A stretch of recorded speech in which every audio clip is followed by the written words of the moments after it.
Students, today let us start with a new lesson and understand why do we need a parliament.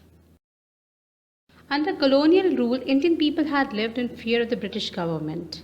Indians did not agree with many of the decisions that they took. With high pressure of Indian National Congress, British government allowed to discuss the budget and ask questions. The Government of India Act 1909 allowed for indirect election to the Legislative Assembly, but national leaders were not satisfied with this. At last, India became independent on 15th August 1947 through a process of long and difficult struggle in which many sections of the society participated.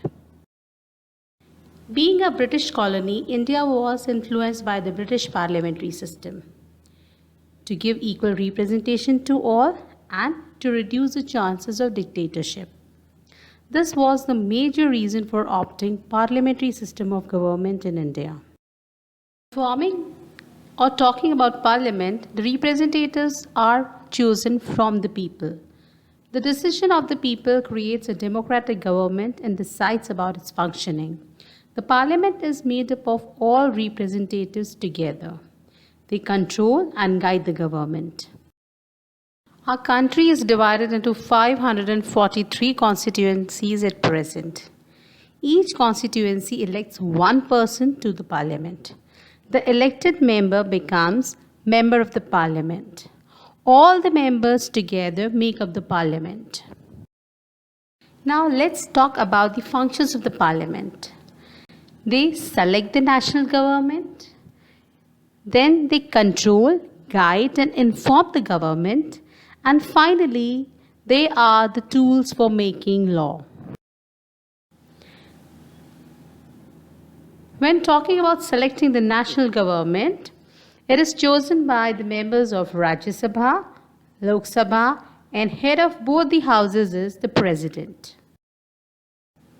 Let's discuss about Lok Sabha first.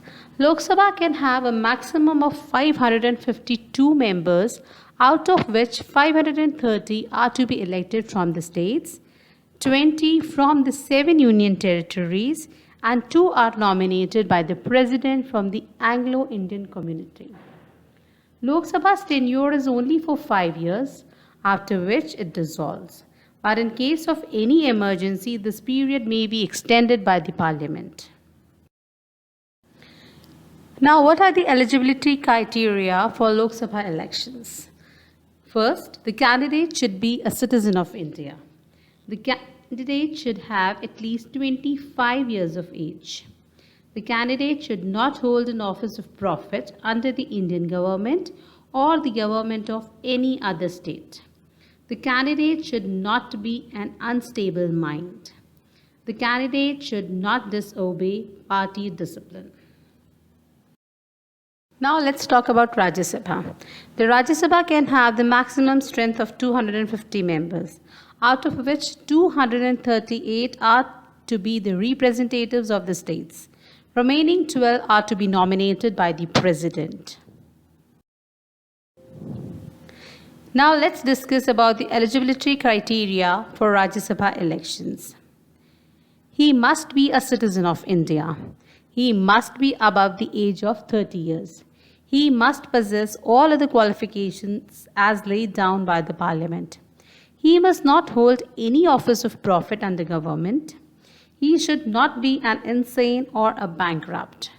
He should not have been disqualified under any law of the parliament. The Rajya Sabha is a quasi-permanent house. It is not subject to dissolution as a whole. 1/3 of its members retire every 2 years and elections are held only for the vacant seats. The tenure of each member of Rajya Sabha is 6 years. Now let's talk about the second function of the parliament, which is to control, guide and inform. The parliament, while in session, begins with question hour. Through question hour, MPs can bring out information about the working of the government. The opposition party highlights drawbacks in various policies and programs of the government. This is essential for healthy functioning of the present government. And last, is the lawmaking process. The lawmaking process is a lengthy one. The first stage is the introductory stage when any bill is introduced. Then is the discussion stage where all the members of the parliament sit and discuss together all the pros and cons of the bill. Then comes the voting stage when one has to cast vote in favor or against the bill that is to be passed. After all the discussions and the votes, the final assent is taken from the president, and then any bill is passed as a law. I hope all the points relating to the parliament, Lok Sabha, Rajya Sabha, and the functions of the parliament are clear with this presentation. Thank you.